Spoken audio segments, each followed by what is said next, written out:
নওজোয়ানি রাব্বানা সোনার বালিকেরা, আল্লাহর লিগে হযরতে হাজী আলী শাহ রাহমাতুল্লাহ আলাইহি পরিবারের মানুষদেরকে ডাক দিলেন, মুরিদ মুতাকিনদেরকে ডাক দিলেন, ও আমার পরিবারের লোকেরা, ও আমার ছেলেরা মেয়েরা, ও আমার বাচ্চারা, আমার মুরিদ মুতাকিনেরা, বাবা সবাই আমার নিকটে চলে আসো। আমি হাজী আলী শাহ তোমাদেরকে একটা কথা বলতে চাই, আমি একটা কথা তোমাদেরকে জানিয়ে দিতে চাই। আল্লাহ পাকের ওলি হযরতে হাজী আলী শাহ রাহমাতুল্লাহ আলাইহি সকলকে ডেকে একত্রিত করলেন, এক জায়গায় জমায়েত করলেন। আল্লাহর ওলি হাজী আলী শাহ রাহমাতুল্লাহ আলাইহি এক জায়গায় জমায়েত করে বলতে থাকে, এ আমার মুরিদেরা, এ আমার ভক্তরা, এ আমার ভক্ত অনুরক্তরা, আমি একটা ওসিয়াত করে যাই তোমাদের কাছে। ওসিয়াতটা অবশ্যই অবশ্যই পালন করা লাগবে, ওসিয়াতটা অবশ্যই তোমাদেরকে পালন করতে হবে। আমি হাজী আলী শাহ আমার যত ধন সম্পদ ছিল, আমি দ্বীনের জন্য, ইসলামের জন্য, হিন্দুস্তানের গরিব অসহায় মানুষের জন্য আমি আমার সমস্ত ধন সম্পত্তিগুলো আমি আল্লাহর পথে দান করে দিয়েছি। আমি আল্লাহ পাকের বাইতুল্লাহ জিয়ারাতে যাব, বাইতুল্লাহ তওয়াফ করব, নবীর রওজা পাকে সালাম জানাবো, এই নিয়ত করে ফেলেছি। আমি হজ পাকে যাব, আমি হজ পাকে যাব। হজ পাকে যাওয়ার আগে আমি একটা ওসিয়াত করে যাই, বাবা আমি হাজী আলী শাহ আমার ধন সম্পদ আর কিছু বাকি রইল না। আল্লাহ পাক কোরআনুল কারীমের মধ্যে বলেছেন, কুল্লু নাফসিন যায়িকাতুল মাউত, মউত তো একদিন হবেই হবে, মউত থেকে আমরা কেউ বাঁচবো না। আইনামা তাকুনু ইদরিকুমুল মাউত ওয়ালাউ কুনতুম ফি বুরুজিম মুসাইয়াদা, এমন নিরালা নির্জন জায়গায় যদি কেউ অবস্থান করে, যে জায়গাটার খবর কেউ রাখে না, কেউ জানে না, এবং সেই নিরালা নির্জন জায়গায় কেউ প্রবেশ করতে পারবে না, এমনকি একটা পিপিলিকাও প্রবেশ করতে পারবে না, এমন আবদ্ধ জায়গায় যদি কেউ অবস্থান করে, তারপরেও যমদূত ফেরেশতা হযরতে আজরাইল আলাইহিস সালাম তার জানটা কবজ করবে। এ আমার মুরিদেরা মুতাকিনেরা, বাবা তোমরা জেনে রেখে দাও, আমি হাজী আলী শাহ আমি যখন মারা যাব, আমি যখন শেষ নিঃশ্বাস ত্যাগ করব, আমি যখন দুনিয়া ছেড়ে চলে যাব, খবরদার আমার মুরিদেরা, আমার মুতাকিনেরা, বাবা তোমরা জেনে রেখে দাও, আমার কোনোদিন কবর দেবে না বাবা, আমাকে কবর দেবে না বাবা, আমাকে কবর দেবে না বাবা, আমার কবর দেবে না। আমি হাজী আলী শাহ, আমি হাজী আলী শাহ তোমাদের কাছে ওসিয়াত করে গেলাম, আমি মারা যাবার পরে, আমার ইন্তেকালের পরে আমার লাশটা নিয়ে নদীতে ভাসিয়ে দেবে।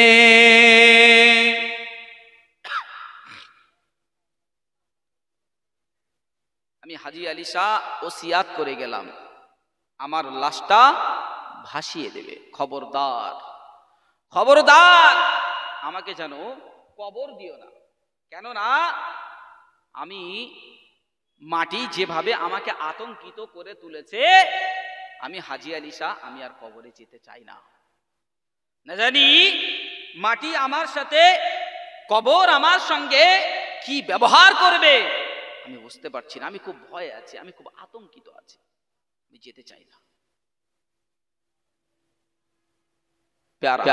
আল্লাহ পাকের একজন ওলি, আমরা এই ওলির নামটা হয়তো শুনে থাকবো। আল্লাহ পাকের একজন ওলি, যেটা আমাদের হিন্দুস্তানের জমিনে বাজার আছে, বোম্বাই, হাজী আলী শাহ রাহমাতুল্লাহ আলাইহি। জানেন তো নাকি? আমরা জানি তো, অনেকে গিয়েও থাকতে পারে, দেখেছেন। আল্লাহ পাক রব্বুল আলামিন এই বোম্বাই যে আল্লাহ পাকের ওলিটা আছে, এই আল্লাহ পাকের এই ওলি হযরতে হাজী আলী শাহ রাহমাতুল্লাহ আলাইহির বাড়িটা বলবেন। এনার বাড়ি ছিল বোখারা। কোথায় ছিলেন? বোখারার মানুষ ছিলেন। বর্তমান যেটা উজবেকিস্তান বলা হয়, বর্তমান যেটাকে উজবেকিস্তান বলা হয়। ইনি একজন ব্যবসায়ী মানুষ, ব্যবসায়ী মানুষ ছিলেন, আর সাথে সাথে উনি দ্বীনের কাজ করতেন, দ্বীন প্রচার করতেন, ইসলাম প্রচার করতেন, গোটা বিশ্ব ভ্রমণ করেছেন উনি। ইসলামের পানি প্রচার করার জন্য বিশ্বটা ভ্রমণ করেছেন। ব্যবসা করতে যেতেন একটা দেশে, আর সেখানে গিয়ে আল্লাহ পাকের তাওহীদের কথা, নবীর রিসালাতের কথা, দ্বীন শরীয়তের কথা, কোরআনের কথা, সুন্নাহর কথা তিনি মানুষের সম্মুখে আলোচনা করতেন, দ্বীনের কাজ করতেন।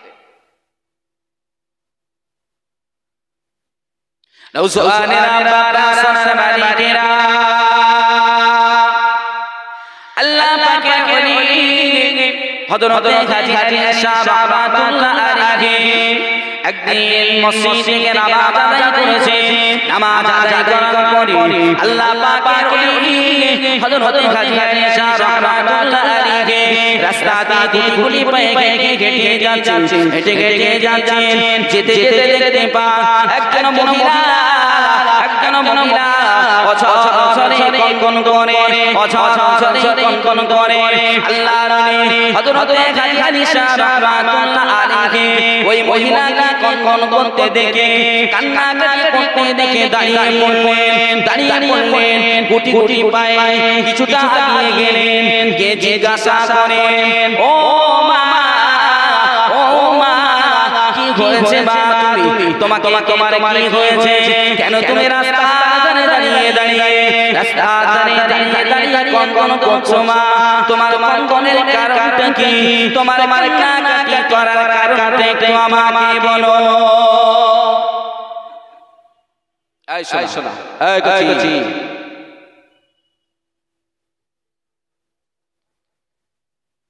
নামাজ পড়ে বাড়ি যাচ্ছেন, রাস্তায় দেখলেন যে মহিলাটা কনকন করছে, কান্না কাটছে। তো ওনার মনে হলো কি জন্য কাঁদছে? গিয়ে জিজ্ঞাসা করলেন, কেন আপনার কান্নাকাটি কারণটা কি মা, আমাকে বলেন। ও আল্লাহ পাকের বান্দারা বান্দিরা, ও নবীর মা জানিরা, ওই সময় মহিলা জবাব দেয়, ও আল্লাহর নবী হাজী আয়েশা রাহমাতুল্লাহ আলাইহি, ও আল্লাহর নবী হাজী আয়েশা রাহমাতুল্লাহ আলাইহি, আমার কান্না করার কারণে এমন কিছু নয়। আমার স্বামী আমার কাছে কিছু অর্থ দিয়েছিল, কিছু পয়সা দিয়েছিল, আর আমাকে বলেছিল আমার বাড়িতে রান্না করার মতো কোনো তেল নাই, কোনো তেল ছিল না। যে পয়সাটা দিয়ে আমি বাজারে গিয়েছিলাম, আমি তেল কিনে নিয়ে যাচ্ছিলাম বাড়িতে রান্না করার জন্য, কিন্তু পথে মধ্যে যেতে আমার পায়ে চোট লেগে, একটা পাথরে পায়ে লেগে ঠক্কর খেয়ে আমি পড়ে গেলাম। আমার হাতে থাকা তেলের বোতলটাও পড়ে গেল। পড়ে যাবার সাথে সাথে আমার তেলগুলো বোতলের ডালাটা খুলে যে জমিনে পড়ে গেছে, মাটিতে পড়ে গেছে। মাটিতে পড়ে যাবার কারণে জমির তেলগুলোকে শুষে নিয়েছে। ও আল্লাহর নবী হাজী আয়েশা রাহমাতুল্লাহ আলাইহি, এই জন্য আমি কনকন করি, এই জন্য আমি কান্নাকাটি করি। কেন আমি বাড়ি যাই, আমি তেল নিয়ে যদি বাড়ি না ফিরতে পারি, আমার স্বামী আমাকে বকাবকি করবে, আমাকে মারমার করবে, আমাকে বকাবকি করবে, আমাকে মারমার করবে।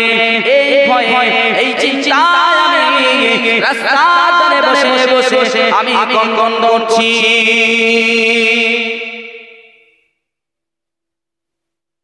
আমি কন্দন করার কারণ আমার যে আমি যদি বাড়িতে যাই, আমার স্বামী আমাকে জিজ্ঞাসা করবে, আমি যদি বলি যে আমি তেলকে নষ্ট করে ফেলেছি, ক্ষতি করে ফেলেছি, কি হয়ে গেছে, তাহলে আমাকে বকাবকি করবে। ওই ভয়ে আমি কান্না কাটছি, আমি কন্দন করছি। আল্লাহর নবী হাজী আয়েশা রাহমাতুল্লাহ আলাইহি উনি চিন্তা ভাবনা করলেন কি করা যাবে। কিছুক্ষণ চুপ রইলেন। তারপর জিজ্ঞাসা করলেন, কোন জায়গায় তোমার জমি শুয়েছে? তো উনি সেই জায়গাটা দেখিয়ে দিলেন যে এই জায়গায় জমিনে আমার তেল শুয়েছে।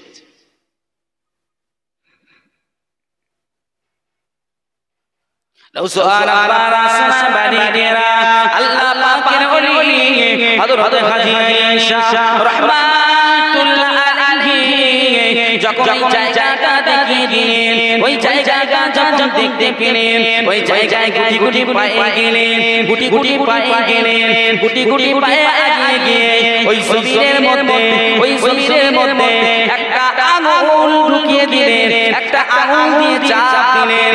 চাপ দেওয়ার সাথে সাথে তেলগুলো ফোয়ারা কেটে বার হতে শুরু করেছে। আর একটু জোরে হবে না সুবহানাল্লাহ। আল্লাহ পাকের যারা প্রিয় হয়ে যায়, প্যারা হয়ে যায়, আল্লাহ পাক তাদের স্পেশাল কিছু পাওয়ার দেন না, পাওয়ার দেন না আল্লাহ, স্পেশাল পাওয়ার আল্লাহ দেন। আমরা ঠিকমতো নামাজই আদায় করি, আমরা ওলিদের সম্পর্কে কি বলবো? আমরা যে কাজ বندگی আমল ওলি হওয়া যায় সে তো দূর কি বাত है। নামাজ আমরাই সেই সমস্ত ওলিদের দিকে আঙুল কথা বলি, সেই ওলিদের কারামত নিয়ে আমরা কটূক্তি করি, হাসাহাসি করি না, হচ্ছে না কেন? নওসওয়ালিরা পাকের বারা বান্দিরা আল্লাহ হযরত গাজী শাহ রাহমাতুল্লাহ আলাইহি যখন আগুনে চাপ দিলেন, তেলগুলো ফোয়ারা দিতে শুরু করলো। ওই মহিলা ওই আল্লাহ পাকের বান্দিটা বদলটা দিয়ে তেলগুলো বদলে ভরে গুটি গুটি পায়ে বাড়ি দিকে রওনা দিল। কিন্তু আল্লাহ পাকের ওলি হযরত গাজী শাহ রাহমাতুল্লাহ আলাইহি চিন্তা করতে লাগলেন, উনি বাড়িতে যাওয়ার পথে চিন্তা করতে লাগলেন, আমি মহিলাকে উপকার করেছি ঠিকই আছে, মহিলাকে আমি উপকার করেছি ঠিকই আছে, কিন্তু এই জমিন, এই আল্লাহ পাকের জমিন, এ তো আমার কাছে কোনো অন্যায় করিনি, আমার কাছে কোনো অপরাধ করিনি, আমি কেন এই জমিনকে চাপ দিলাম? কেন না একদিন তো আমি মারা যাব, একদিন তো আমাকে মরতে সাথ দিতে হবে, মরণের পরে আমার কবরটাই মাটির মধ্যে হবে, কোনো এক জায়গায় হবে, তখন আমি জমিনের মধ্যে যাব। এমন ভাবে যদি আমি হাজি আলী শাহ আমাকে চাপ দেয়, আমার পরিস্থিতিটা কেমন হবে? না না না, আমি হাজি আলী শাহ মনে হয় কাজটা আমি ঠিক করলাম না। ভয় কারে বলে? ভয় কারে বলে? উপকার করার পরেও চিন্তা করলে আমার কাছে তো অন্যায় করেছে মহিলার কাছে, কিন্তু আমি হাজি আলী শাহ আমি তো জমিকে চাপ দিলাম, চাপ দিয়ে থেকে বার করে নিলাম, কিন্তু এর মধ্যেই তো আমাকে অবস্থান করতে হবে, তখন আমার উপায়টা কি হবে? আজকের যারা ডিজে গান বাজাচ্ছে ওদের তো মনে হয় না, যারা জমি কাটিয়ে দিচ্ছে এই সমাজে, এই মুসলমান ঘরের ছেলে কি একবার মনে হয় না?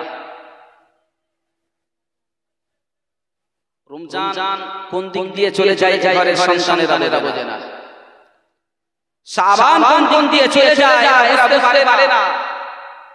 অথচ পয়লা জানুয়ারি বাংলা নববর্ষ, পয়লা বৈশাখ সবে আসে, এক বছর আগে থেকে তার প্রস্তুতি নিয়ে রাখে ঘরের ছেলেরা। আফসোস, আল্লাহ সকলকে হেদায়েত দান করে বলেন আল্লাহুম্মা আমিন। প্যারা হাজরিন, আল্লাহর ওলি হাজী আলী শাহ রাহমাতুল্লাহ আলাইহি চিন্তা ভাবনা করার পরে উনি যখন নিয়ে যেতেন তখন স্বপ্নের মাধ্যমে দেখতেন, যে কথাটা উনি ভাবতেন চিন্তা করতেন স্বপ্নের মাধ্যমে দেখতেন। আল্লাহ পাকের বান্দারা আল্লাহ নবী হযরত হাজী আলী শাহ রাহমাতুল্লাহ আলাইহি যখন ঘুমিয়ে যেতেন, ঘুমের মাধ্যমে সসযোগে জমিন আল্লাহ নবী হাজী আলী শাহকে বলতো, ও হাজী আলী শাহ তুমি এক মহিলার কারণে, এক মহিলার উপকার করার কারণে তুমি আমাকে চাপ দিয়েছো, আমাকে কষ্ট দিয়েছো। হাজী আলী শাহ তুমি মনে রেখো, হাজী আলী শাহ তুমি স্মরণ রেখো, যখন তুমি মারা যাবে, যখন তুমি শেষ নিঃশ্বাসটা ত্যাগ করবে, তখন আমি জমিন আমার মধ্যে তোমাকে অবস্থান করতে করতে হবে, আমার চাপটা তোমাকে সহ্য করতে হবে। তুমি আজকের যে চাপটা আমার মধ্যে দিয়েছো গো, আমিও তোমাকে সেদিন চাপ দেব।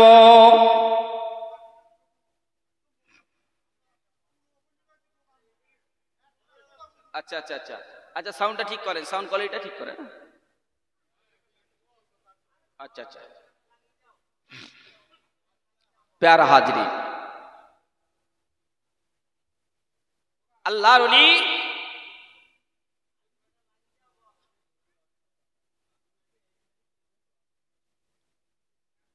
বাবাজি বাবাজি, ওই আপনি একটু ওই সাইডে চেপে বসেন, না হলে এই দিকটা আসেন, তাহলে আপনারা সমস্যা হবে না, কারণ আপনি সোজাসুজি বসে আছেন, ওই জন্য একটু সমস্যা হচ্ছে। তাই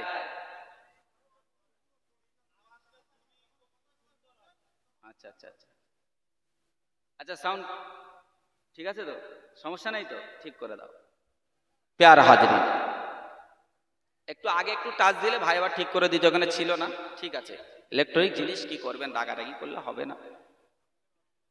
হ্যাঁ হ্যাঁ, মানে এখানে সমস্যা হচ্ছে। হ্যাঁ, প্যারা হাজরি, আল্লাহর ওলি হযরতে হাজী আলী শাহ রহমাতুল্লাহ আলাইহি হুজুর স্বপ্ন দেখতে শুরু করলেন। স্বপ্ন দেখছেন যে জমিন ওনাকে বলছেন, আতঙ্কিত করছেন যে তুমি আমার মধ্যে আসবে হাজী আলী শাহ, তখন আমি তোমাকে দেখে নেব। উনি রাতের বেলা যখন এই স্বপ্নটা দেখছেন, দেখতে দেখতে উনি আরো চিন্তিত হয়ে পড়ছেন। চিন্তিত হয়ে ওনার শারীরিক গঠন পরিবর্তন হয়ে গেল, শারীরিক গঠনটা পরিবর্তন হয়ে যাচ্ছে, রুগ্ন হয়ে যাচ্ছেন আস্তে আস্তে।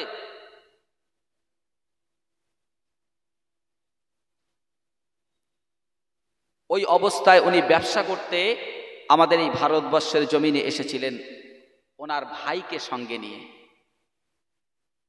হাজী আলী শাহ রহমাতুল্লাহ আলাইহি কিন্তু আমাদের দেশের মানুষ নন, বুখারার মানুষ, উজবেকিস্তানের মানুষ। ব্যবসা সূত্রে আমাদের এখানে এসেছেন, আমাদের দেশে এসেছেন দ্বীনের খেদমত করার জন্য, ইসলামের দাওয়াত তিনি সকলের কাছে পৌঁছেছেন। বলেন না সুবহানাল্লাহ। আল্লাহর ওলি হযরতে হাজী আলী শাহ রহমাতুল্লাহ আলাইহি ব্যবসাও করেন, দ্বীনের দাওয়াতও দেন, ব্যবসাও করেন, দ্বীনের দাওয়াতও দেন। কিন্তু মাঝে মাঝে রাত্রিতে ওই স্বপ্নটা উনি দেখেন, উনি খুব চিন্তিত হয়ে পড়েন, খুব চিন্তিত হয়ে পড়েন যে কি অবস্থা, কি হবে, এর থেকে কি আমি কিছু মাপ পাবো না, আমি কি ক্ষমা পাবো না, আমি কি ছাড় পাবো না, চিন্তায় পড়ে যায়। কিন্তু কিছু তো করার নেই, উনি করবেন কি? নওজোয়ানেরা, তরুণেরা, পাড়া সোনার মানিকেরা, আল্লাহ পাকের ওলি হযরতে হাজী আলী শাহ রহমাতুল্লাহ আলাইহি ব্যবসা বাণিজ্য শুরু করলেন, ব্যবসাও করতে থাকেন, ইসলামের দাওয়াত দিতে থাকেন, ব্যবসাও করতে থাকেন, ইসলামের দাওয়াতও দিতে থাকেন। একটা পর্যায়ে এসে উনি সিদ্ধান্ত নিয়ে ফেলেছেন যে আমি দ্বীনে দাওয়াত দেওয়ার কারণে, আমি দ্বীনের দাওয়াত দেওয়ার জন্য, দ্বীনের দাওয়াত দেওয়ার জন্য আমি হিন্দুস্তানেই থেকে যাব, আমি আর বাড়িতে যাব না, আমি আর আমার দেশে ফিরে যাব না। ওনার ভাই ওনাকে ওনার কাছে, ওনার নিকটে ডাক দিলেন, ওনার ভাইকে ওনার নিকটে ডাক দিলেন, ওনার ভাইকে ডেকে বলতে লাগে, ভাই আমি আর আমার দেশে বুখারাতে আমি ফিরে যাব না, বুখারাতে আমি আর যাব না, উজবেকিস্তানে আমি আর ফিরে যেতে চাই না। আমি একটা পত্র লিখে দিচ্ছি, আমি একটা চিঠি লিখে দিচ্ছি আমার আম্মা জানের জন্য, আমার আম্মা জানের কাছে আমার এই পত্রখানা, আমার এই চিঠিখানাটা পৌঁছে দেবেন। একটু সুবহানাল্লাহ বলবেন না? ও নওজোয়ানেরা, ও আল্লাহ পাকের বান্দারা, ও আল্লাহ পাকের বান্দিরা, আল্লাহর ওলি হযরত হাজী আলী শাহ রহমাতুল্লাহ আলাইহি পত্র লিখলেন, আম্মা জানের কাছে পত্র লিখলেন, ও মা, ও আমার মা, ও আমার আম্মা, আমি হাজী আলী শাহ ব্যবসার উদ্দেশ্যে আপনার অনুমতি নিয়ে হিন্দুস্তানের জমিনে এসেছিলাম, হিন্দুস্তানের জমিনে এসেছিলাম। কিন্তু বর্তমান আমার শারীরিক অবস্থা খুব ভালো না, কেননা প্রতিদিন রাতে ওই স্বপ্ন আমি দেখি, যখন আমি ওই মহিলাকে জমিনকে চাপ দিয়ে তেলটা বার করেছিলাম, ওই দিন থেকে ওই স্বপ্নটা আমি দেখতে শুরু করেছিলাম। ও মা, এখনো পর্যন্ত স্বপ্নটা আমি দেখতে থাকি। আমি হাজী আলী শাহ বড় আতঙ্কিত, আমি হাজী আলী শাহ বড় আমি চিন্তিত। ও মা, আমি আর আমার দেশে ফিরব না, তোমার নিকটে আর আমি ফিরব না মা, তুমি দয়া করে আমাকে ক্ষমা করে দেবে, আমাকে মাফ করে দেবে, আমি আর যাব না। আমার ভাইয়ের দ্বারা পত্রকার আপনার নিকটে পৌঁছে দিলাম, আপনি আমার জন্য দোয়া করবেন, আল্লাহ পাক যেন আমাকে ক্ষমা করে দেন, আল্লাহ পাক যেন আমাকে মাফ করে দিয়ে যেন হিন্দুস্তানের জমিনে আমাকে দিনে খেদমত করার তৌফিক দেন। আর একটু জোরে হবে না সুবহানাল্লাহ? নারে তাকবীর, নারে তাকবীর।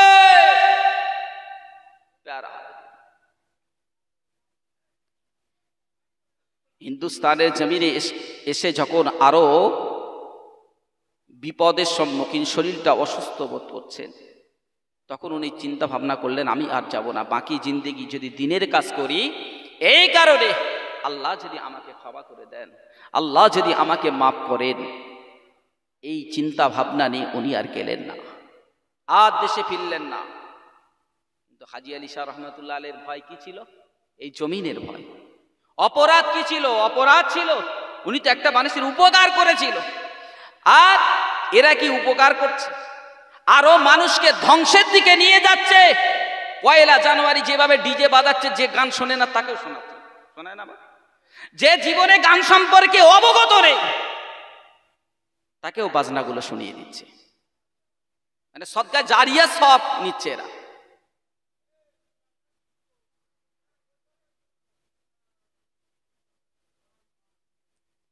আল্লাহর ওলিদের জীবন আদর্শ, নবীদের জীবন আদর্শ, সাহাবা একরামদের জীবন আদর্শগুলো শোনা পড়া দরকার আছে, প্রয়োজন আছে বাবা। যদি পড়া থাকে, জানা থাকে, মন দিয়ে যদি একটু বোঝেন, ভাবেন, যদি আমরা ভাবি, আমাদের জীবনটা পাল্টে যাবে, আমাদের চরিত্র, আমাদের কার্যক্রমগুলো পাল্টে যাবে। কিন্তু আজকের আমরা তো সেই নবীদেরকে মডেল বানাই না। আমাদের আদর্শ হিসাবে যাদেরকে আমরা গ্রহণ করি, কোনো নাস্তিক, কোনো বেদিন, কোনো বেধর্মী, তাকে আমরা মডেল হিসাবে বানাই, যে কারণে আমাদের এই সমস্যা। আমরা যদি আল্লাহ রসুল সাহাবা একরামদেরকে মডেল হিসাবে এক একজনকে যদি আমরা মডেল হিসাবে মানতাম, আমাদের জীবনগুলো সুন্দর হতো, ইহকালটা সুন্দর হতো, পরকালটাও সুন্দর হতো। যদি আল্লাহ পাকের যে সমস্ত ওলি আউলিয়া ইকরামেরা যেভাবে জীবন আদর্শগুলো গঠন করেছেন, জীবন ধারণ করেছেন, সেগুলোকে যদি মডেল হিসাবে নিতাম, আমাদের জীবনগুলো আরো সুন্দর হয়ে উঠত। কিন্তু আমরা তো বেছে নিয়েছি নাস্তিকদেরকে। সালমান খান, শাহরুখ খান, আবি জাবি এই ক্রিকেটার ও ফুটবলার, হেন তেন 7-17, যাদের নামাজ নেই, কালাম নেই, এমনকি মুসলমান না, নাস্তিক, বেজাতি দ্বারা, তাদেরকে মডেল হিসাবে আমরা নিচ্ছি, আর আমাদের আমল, ইমান, জামা সব আমরা ধ্বংস করে দিচ্ছি। সোনার মানিকেরা,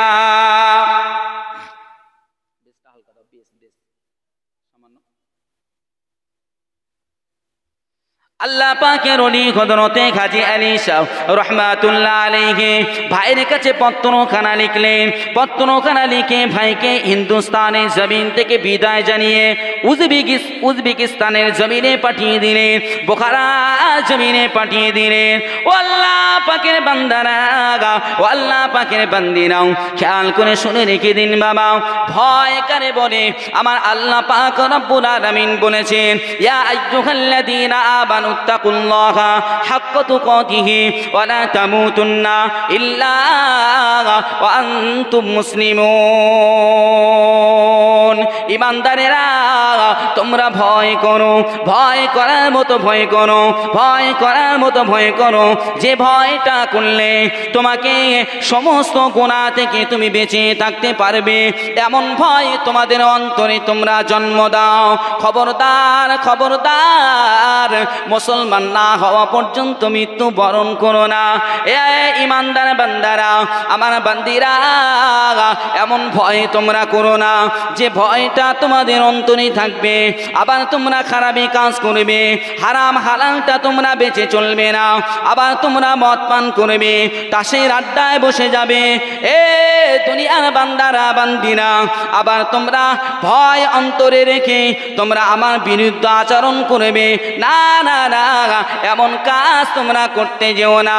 এমন ভয় যদি তোমাদের অন্তরে থাকে, তোমাদের অন্তরে যদি তোমরা জন্ম দাও, তাহলে তোমরা কামিয়াবি হতে পারবে না। ভয় তো তেমন থাকা উচিত, ভয় তো অন্তরে তেমন জন্ম দেওয়ার প্রয়োজন যে ভয়টা আমাকে গুনার কাছ থেকে বাঁচাবে। গুনার কাজ করতে গেলে আমার তখন কবরের কথা মনে হবে, আমার জাহান্নামের কথা মনে হবে, আমার আল্লাহ পাকের কথাটা মনে স্মরণে জেগে উঠবে, নবীর কথাটা মনে হবে। এমন ভয় অন্তরে আমাদের জন্ম দিতে হবে, পয়দা করতে হবে। তো আমরা ভয় করি, আল্লাহর ভয় করি, বিরাট ভয় করি বাপ, কিন্তু দেখা যায় তাসের আড্ডায় গিয়ে তখন আর মনে হয় না যে আমি মুসলমান না নাস্তিক না বেজাতিদের। আল্লাহর ভয় করে, নামের আগে মোহাম্মদ আছে। শরাবের বোতল ধরতে গেলে এরা একবার ভাবে না যে আমি মুসলমান, আমার নামের আগে মোহাম্মদ লিখি, আমি আখিরি নবীর উম্মাদ বলে দাবি করি। আচ্ছা, এরা যদি বলে আমরা আখিরি নবীর উম্মাদ, বাপ এটা মানা যাবে? এরা কিয়ামতের ময়দানে আল্লাহর রসুলের হাত মোবারক দিয়ে হাউজে কাউসারের পানি পাবে। নওজোয়ানেরা বারা, ও সোনা মানিকেরা, ও নওজোয়ানেরা, মুসলমান ঘরের বাচ্চারা, ছেলেরা, আজকে তুমি পয়লা জানুয়ারিতে ডিজে বাজাচ্ছ, জমিনকে কাঁপিয়ে দিচ্ছ, তুমি মনে করছো বিরাট কিছু করে ফেলেছি, মনে করছো তুমি বিরাট একটা সওয়াবের কাজ যেন তুমি আদায় করছো। জেনে রেখে দাও, শুনে রেখে দাও, তুমি এক মুখে তুমি নবীর উম্মাদ বলে দাবি করো, তুমি মুসলমান বলে দাবি করো, আবার অপরদিকে তুমি ইহুদি নাসারাদের সাদৃশ্যগুলো তোমার অন্তরে, তোমার জীবনের মধ্যে থাকে, তোমার কর্মকাণ্ডের মধ্যে তুমি রেখে দাও।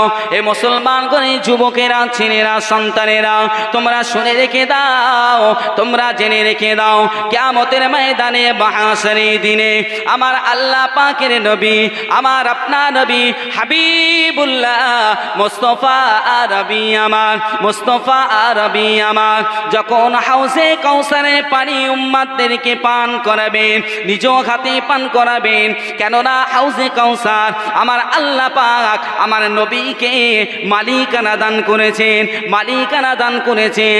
কিয়ামতের ময়দানে মাহশারের দিনে আল্লাহ নবী, আমার আপনার নবী হাবিবুল্লাহ মুস্তাফা আরবি আমার নিজ হাতে হাউজে কাউসারের ধারে দাঁড়িয়ে উম্মতদেরকে বলবে, এ আমার উম্মতিনা, এ আমার উম্মতানিরা, তোমরা দাঁড়িয়ে যাও, দাঁড়িয়ে যাও, আমি রাসূলুল্লাহ, আমি হাবিবুল্লাহ আজকের দিনে আমার নিজ হাতে তোমাদেরকে হাউজে কাউসারের পানি পান করাবো।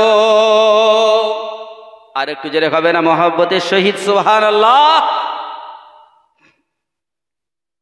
আল্লাহ রাসূল সাল্লাল্লাহু আলাইহি ওয়াসাল্লাম নিজ হাতে হাউজে কাউসারের পানি পান করাবে। কোন সময়? ও নওজোয়ানেরা, আল্লাহ পাকের বান্দারা, ও আল্লাহ পাকের বান্দিরা, কিয়ামতের ময়দানটা কেমন হবে আমরা তো জানি, এ সম্পর্কে অনেক নসিহত আমরা শুনেছি। কিয়ামতের ময়দানে কেউ কাউকে চিনতে পারবে না, কেউ কাউকে চিনতে পারবে না, পানি বনে কিছুই থাকবে না, এক ফোঁটা পানি পান করার সুযোগ কারো থাকবে না, ছায়া বলে কিছু থাকবে না আল্লাহ পাকের আরশের ছায়া ব্যতীত। এত কষ্টদায়ক একটা জায়গা, বেদনাদায়ক একটা জায়গা, এই জায়গা দুনিয়াতে রাসূলুল্লাহ যখন বলবেন যে আমি তোমাদের নবী, আখিরি জামানার পয়গম্বর, আখিরি জামানার নবী, তোমরা আমার এখানে লাইন দিতে শুরু করে দাও, আমি আজকে হাউজে কাউসারের মালিক। কেননা আল্লাহ আমাকে এই হাউজে কাউসারের মালিকানা দিয়েছেন। আমি আজকের নিজ হাতেই তোমাদেরকে হাউজে কাউসারের পানি পান করাবো। ওই সময় সমস্ত মানুষেরা পানি পান করার জন্যে, পানি পান করার আশায়, পানি পান করার আশায় পিপাসিত অবস্থায়, কষ্টদায়ক অবস্থায় সকলে আল্লাহ রাসূলের কথাটা শুনে সকলে লাইন দিতে শুরু করে দেবে। প্যারা হাত আল্লাহ রাসূল সাল্লাল্লাহু আলাইহি ওয়াসাল্লাম যখন বলবেন যে হাউজে কাউসারের পানি আমি নিজ হাতে পান করাবো, তো কিয়ামতের ময়দানে ওই কঠিন পরিস্থিতিতে কে চাইবে না যে রাসূলের হাত মোবারক দিয়ে হাউজে কাউসারের পানি পান করব না? সবাই লাইন দিতে শুরু করবেন, সবাই লাইন দিতে শুরু করবেন। প্যারা হাজরিন, কিছু বলছেন?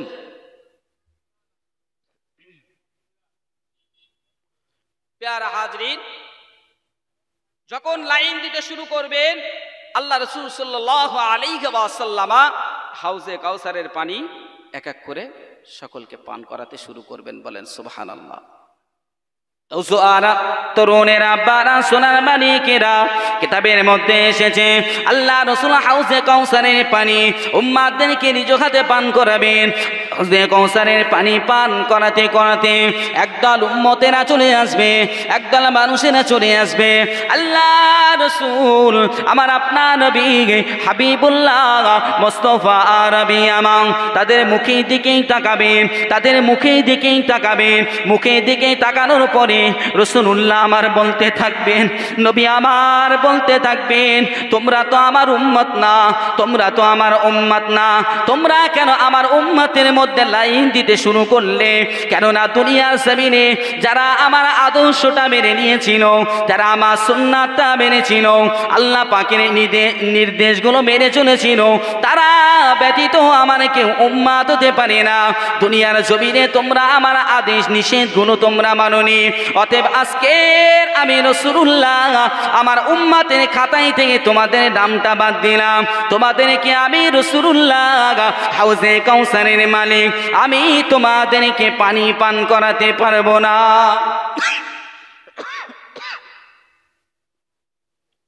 প্যারা হাজরিন, সেদিন আল্লাহর নবী আমার আপনার নবী বলবেন, তোমরা তো আমার উম্মত ছিলে না। কেননা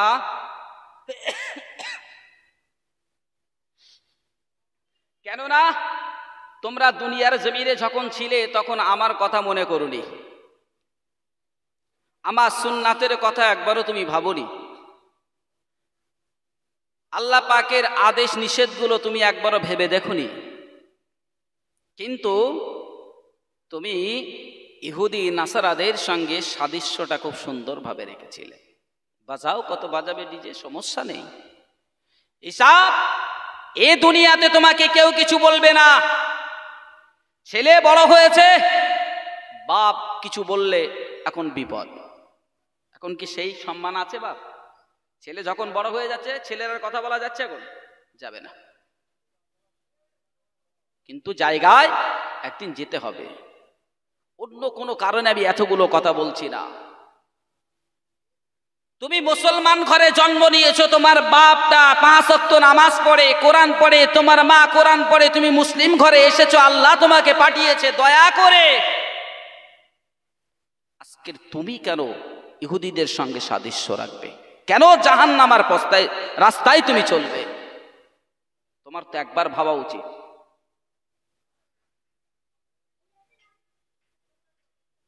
তুমি নবীর উম্মাদ বলে গলা ফাটাচ্ছ, মুসলমান বলে গলা ফাটাচ্ছ, তোমার কার্যক্রমের কারণেই তো ইসলাম আজকের পিছিয়ে যাচ্ছে। তোমার কারণে, তোমার চলাফেরার কারণে আল্লাহ পাকের গজব, আযাব, মুসিবত, বিপদগুলো জাতির প্রতি ঝরে ঝরে পড়ছে। এটা তো বুঝতে হবে না?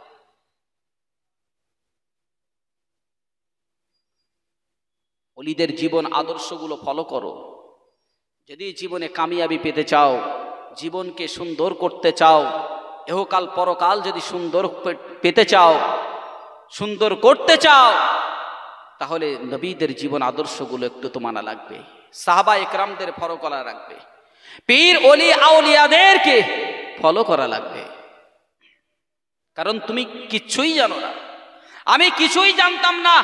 যখন আমি দুনিয়াতে এসেছিলাম, আমি এ সমাজের মানুষের থেকে শিখেছি, আমার পরিবারের থেকে আমি শিখেছি। নাকি বাপ, আমরা কি সবকিছু জেনে এসেছিলাম? দেখে দেখে তো শেখা, পড়ে দেখে শুনে বুঝে তবেই তো শেখা।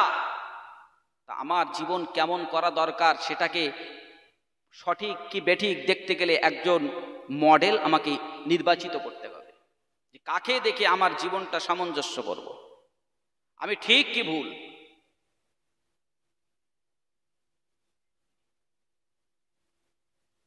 আল্লাহর ওলি হযরতে হাজী আলী শাহ রহমাতুল্লাহ আলাইহি ভাই চলে গেলেন, উনি হিন্দুস্তানে রয়ে গেলেন, ব্যবসা বাণিজ্য করলেন, ইসলামের দাওয়াত দিলেন যতদিন হায়াতে ছিলেন। উনি ইন্তেকালের কিছুদিন আগে হজ পাকে গেলেন, যাবেন নিয়ত করেছেন। হজ পাকে যাওয়ার পূর্বে উনি ওনার যত সম্পত্তি ধন সম্পদ ছিলেন এই হিন্দুস্তানে ভারতের জমিনে সমস্ত ধন সম্পদগুলো আল্লাহর রাস্তায় দান করে দিয়েছিলেন। বলেন সুবহানাল্লাহ। উনি হজ পাকে যাওয়ার আগে সকলকে ডাক দিলেন, মুরিদ মুতাকিন পরিবার পরিজনদেরকে ডাকলেন। নওজোয়ানিরা বারা সোনার বালিকেরা, আল্লাহর হযরতে হাজী আলী শাহ রাহমাতুল্লাহ আলাইহি পরিবারের মানুষদেরকে ডাক দিলেন, মুরিদ মুতাকিনদেরকে ডাক দিলেন। ও আমার পরিবারের লোকেরা, ও আমার ছেলেরা মেয়েরা, ও আমার বাচ্চারা, আমার মুরিদ মুতাকিনেরা, বাবা সবাই আমার নিকটে চলে আসো। আমি হাজী আলী শাহ তোমাদেরকে একটা কথা বলতে চাই, আমি একটা কথা তোমাদেরকে জানিয়ে দিতে চাই। আল্লাহ পাকের ওলি হযরতে হাজী আলী শাহ রাহমাতুল্লাহ আলাইহি সকলকে ডেকে একত্রিত করলেন, এক জায়গায় জমায়েত করলেন। আল্লাহর ওলি হাজী আলী শাহ রাহমাতুল্লাহ আলাইহি এক জায়গায় জমায়েত করে বলতে থাকে, এ আমার মুরিদেরা, এ আমার ভক্তরা, এ আমার ভক্ত অনুরক্তরা, আমি একটা ওসিয়াত করে যাই তোমাদের কাছে।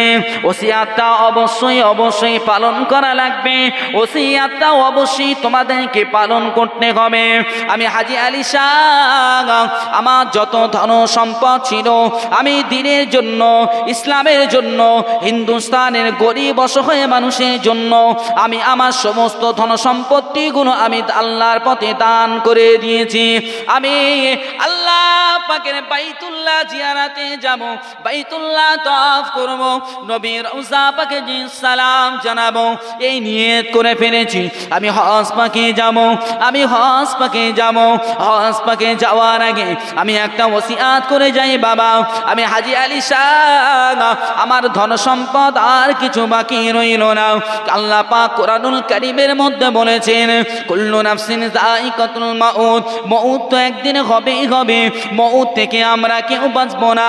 আইনামা তাকুনু ইদরিকুমুল মাউতু ওয়ালাউ কুনতুম ফি বুরুজিম মুসাইয়াদা, এমন নিরালা নির্জন জায়গায় যদি কেউ অবস্থান করে, যে জায়গাটার খবর কেউ রাখে না, কেউ জানে না, এবং সেই নিরালা নির্জন জায়গায় কেউ প্রবেশ করতে পারবে না, এমন কি একটা পিপিলিকাও প্রবেশ করতে পারবে না, এমন আবদ্ধ জায়গায় যদি কেউ অবস্থান করে, তারপরেও যমদূত ফেরেশতা হযরতে আজরাইল আলাইহিস সালাম তার জানটা কবজ করবে।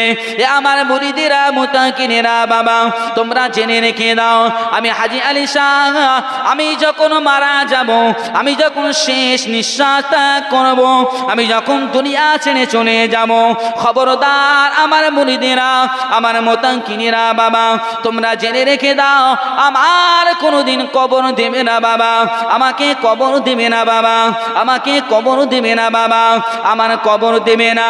আমি হাজী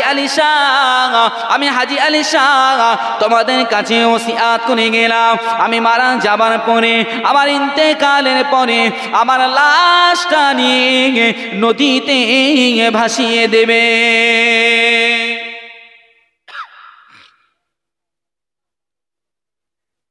আমি হাজী আলী শাহ ওসিয়াত করে গেলাম, আমার লাশটা ভাসিয়ে দেবে। খবরদার, খবরদার আমাকে যেন কবর দিও না। কেননা আমি মাটি যেভাবে আমাকে আতঙ্কিত করে তুলেছে, আমি হাজী আলী শাহ আমি আর কবরে যেতে চাই না।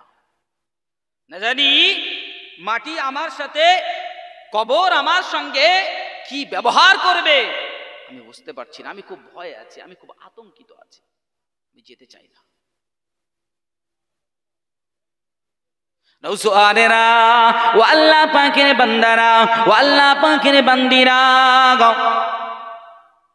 আল্লাহ পাকের উনি হযরতে হাজী আলী শাহ রাহমাতুল্লাহ আলাইহি বলেছিলেন, এ আমার মুরিদেরা মুতাকিনেরা বাবা, একটা কথা শুনে রেখে দাও তবে আমি তোমাদেরকে জানিয়ে দেই, আমাকে তোমরা সমুদ্রে ভাসিয়ে দেবে, নদীতে ভাসিয়ে দেবে। নদীতে ভাসিয়ে দেওয়ার পরে, সমুদ্রে ভাসিয়ে দেওয়ার পরে যদি আমার লাশটা কোথাও পাওয়া যায়, আর যদি তোমরা সেটা খবর পাও, আর যদি তোমরা সেটাকে জানতে পারো, তোমাদের কানে যদি খবর আসে, তোমাদের মধ্য থেকে যে আমাকে চিনতে পারবে, যে আমার লাশটা দেখে চিহ্নিত করতে পারবে যে আমি হাজী আলী শাহ আমার লাশ, তারপরে তোমরা আমাকে দাফন কাফনের ব্যবস্থা করবে।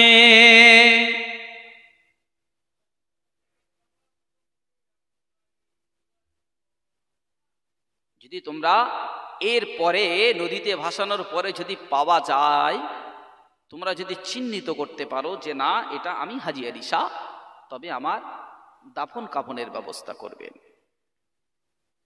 আল্লাহর ওলি হাজী আলী শাহ রাহমাতুল্লাহ আলাইহি ওসিয়াত করার পরে কিছুদিন বাদে উনি হজ করার জন্য, বাইতুল্লাহ জিয়ারতের জন্য, নবীর রওজা পাক দেখার জন্য, সালাম জানানোর জন্য মক্কা মদিনা জমিনে রওনা দিলেন।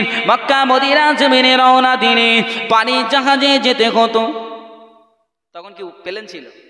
কিসে যেত? উড়োজাহাজ, মানে পানির জাহাজে, লঞ্চ। আল্লাহ পাকের ওলি হাজী আলী শাহ রাহমাতুল্লাহ আলাইহি আসপাকে যেতে যেতে পথে মধ্যে উনি ইন্তেকাল করলেন, উনি মারা গেলেন, ইহকাল ছেড়ে পরকালে পাড়ি দিলেন।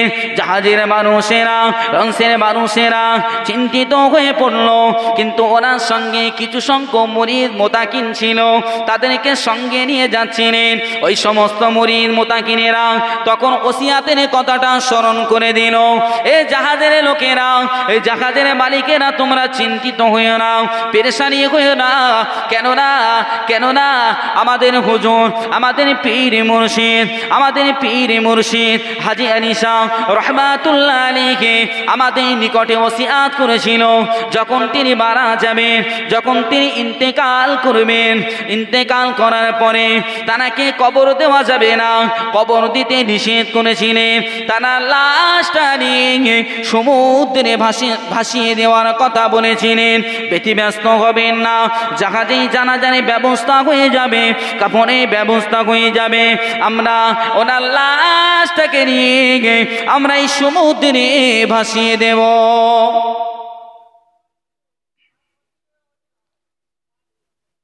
জানাজা হয়ে গেল, ওনার লাশটা কফিন বন্দি করে সমুদ্রে ভাসিয়ে দেওয়া হলো। বহু বছর পরে যে জায়গায় বর্তমান ওনার মাজারটা আছে, রওজাটা আছে, মাজারটা আছে, ওই জায়গাতেই ওনার লাশটা পাওয়া গিয়েছিল।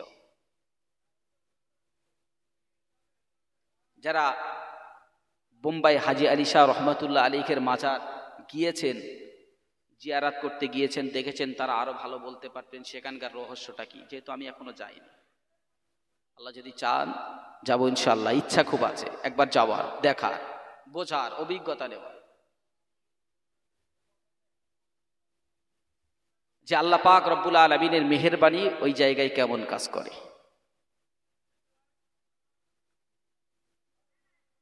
যে ব্যক্তিটা একটা মানুষকে উপকার করার কারণে নিজে চিন্তা করলেন, সেটাকে স্বপ্নের রূপ ধারণ করলেন সারাটা জীবন, সেই চিন্তা করলেন যে জমিনকে আমি কষ্ট দিলাম, এই জমিন আমাকে কি করবে, কি আচরণ করবে।